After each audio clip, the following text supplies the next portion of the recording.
As if we need a reason to eat marshmallows, but how about a reason to eat them every single day as a health benefit and not just a treat? These are chocked full of essential amino acids, promote joint, hair, nail, and gut health. Gelatin is high in calcium, magnesium, folate, and selenium. It also inhibits inflammation in the intestinal lining. Plus, these are only 3 ingredients and no conventional sugar or corn syrup, making them a healthy addition to your diet every day. And I know that lots of you are probably coming down off the Christmas sugar high and you're not really interested in having sugar and treats over the next coming weeks and months, but consider adding gelatin to your diet, even daily. Gelatin is like the protein of collagen. It's super high in antioxidants. It's amazing for your gut health, so heals a leaky gut. It has those like really beneficial amino acids that help are the building blocks for absorbing protein in your body. It's great for your hair and your nails and your skin. It makes it nice and elastic and glowy.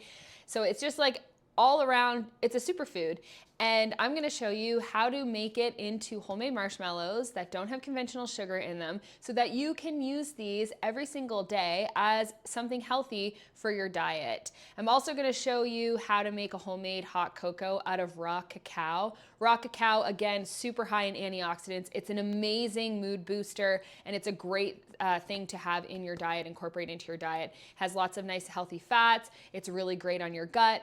So both of these things together, or you can even pop one of these marshmallows into your coffee in the morning. Both of these things together are an excellent dietary supplement to have through the winter, not just a treat. Especially for kids, these are awesome recipes because they taste like a treat. They have tons of nutrients and minerals and all sorts of good stuff in them. So I'm going to show you how to make both of those, and you can make them all through the winter and not feel guilty about it. So we have our warm water, our cup of warm water in our saucepan, and then about 3 tablespoons of our gelatin. So it's really important that you're using an organic gelatin. That's where you're going to get all these awesome health benefits from it. So we're just going to go ahead and sprinkle it as evenly as you can across the top of the water, and we're just going to let it sit to what's called bloom for about 5 minutes, and then we'll put it on the heat.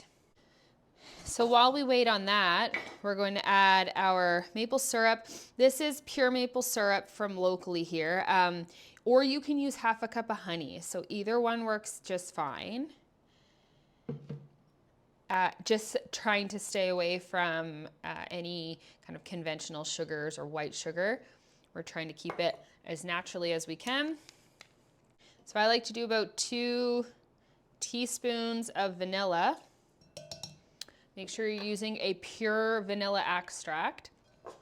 And then we're just gonna stir those up and then set them aside. So we have to heat the gelatin, and then it's going to be poured into here, but we have to heat it on the stove first. So we're just gonna set this aside to start and go back to our gelatin.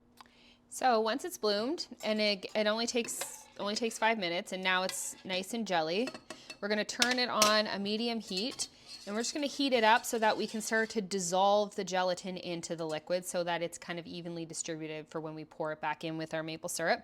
We're not bringing this to a boil. So you can bring it up to almost a boil, but you're not going to let this start to simmer or anything like that. Just heat it up enough that it starts to fully dissolve, and you can stir it occasionally to help it along. So now we're gonna come over here, and we're just going to pour our gelatin in with our maple syrup.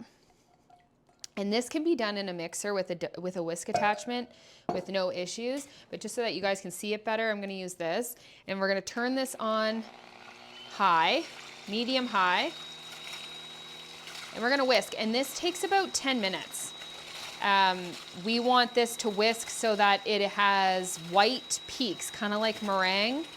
So it's gonna go through lots of stages. And this is kind of like that foamy stage. And we're just gonna keep on moving it through. So put on your timer about 10 minutes. And we're gonna whisk this into our marshmallow fluff. So it's starting to change its kind of shape now. It's looking more like a whipped cream. But when you take this out, so see how it's starting to stick, but it's still pooling off of your whisk. You want it to form peaks, just like a whipped cream or a meringue. So keep on going. The other thing that's important when you're moving through this process is not to over whisk them. You're gonna stop it as soon as they start to form the peaks. The reason for that is because you can run the risk of your marshmallows being a bit stringy, and you don't really want that. But see, it's really starting to thicken up now. So let's see what we got. It's better, but it's not exactly there yet. So keep going for a couple more minutes. Okay, so this looks pretty close to me. So let's see. Yeah, so you can see the peak. Another way that you can test it is just to stick your finger in, and if it kind of forms a peak on your finger, then we know that it's done.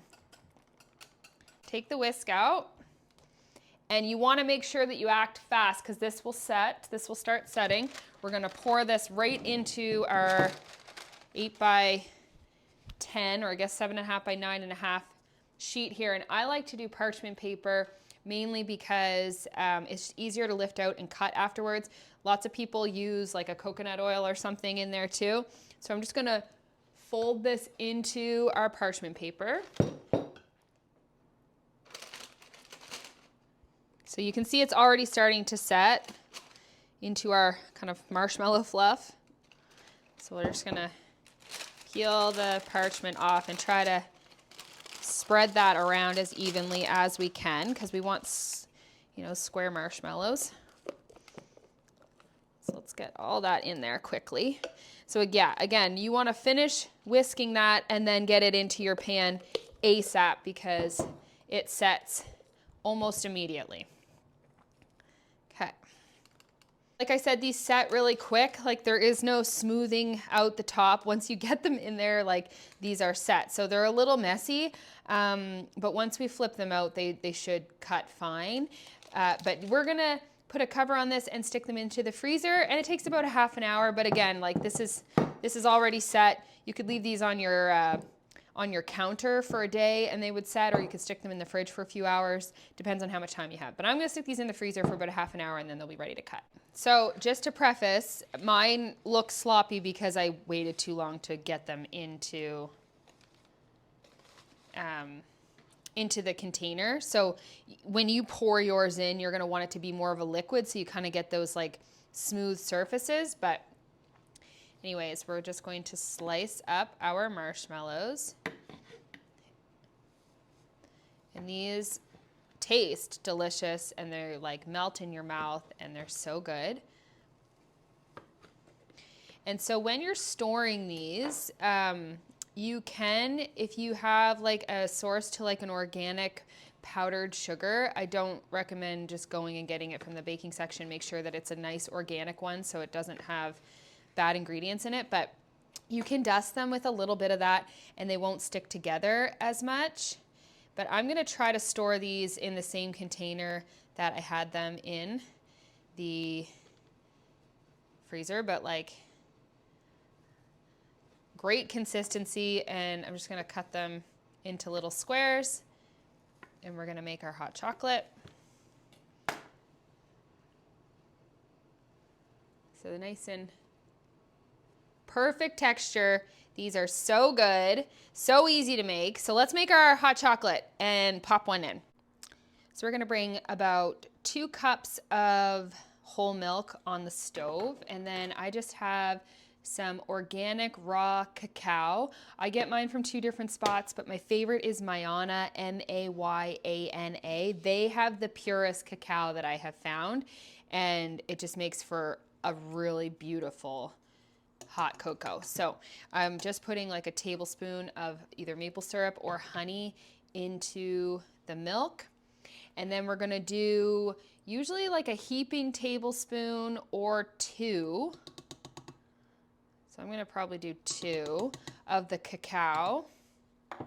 And you wanna make sure that it's like a raw organic cacao because that has all of the delicious benefits in it. So we're just going to let that heat up a bit and then we're just gonna whisk it up and that's it. And then that's your hot cocoa and it is so delicious. And you can adjust it. Sometimes I put a little pinch of salt in there. Salt can bring out the flavors of the sugars and the cocoa.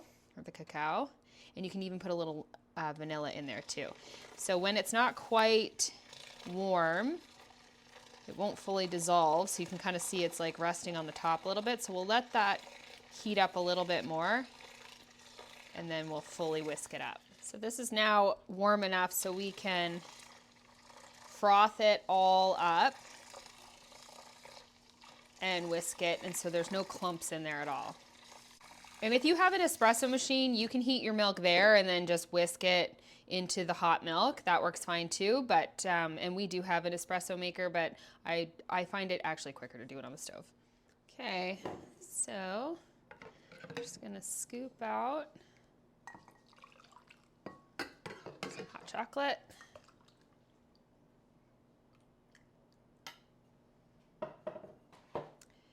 Grab one of our marshmallows.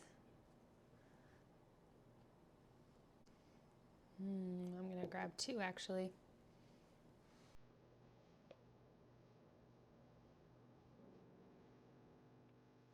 Yum.